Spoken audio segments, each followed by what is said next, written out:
muna ni mga katatay. Goods na siya, operational na siya mga katatay. So ato gamit niya router katong TP-Link nga AX 1500 mga katatay. Dual band 2 GHz, 5 GHz. Power by Wi-Fi 5 SOP.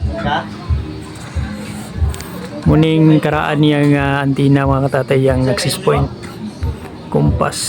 So gi-upgrade na to sa dual band. Yan siya. Kina good for gaming na ni. Ito na may mga katatay ito. Kauban mga katatay. Boy katulog.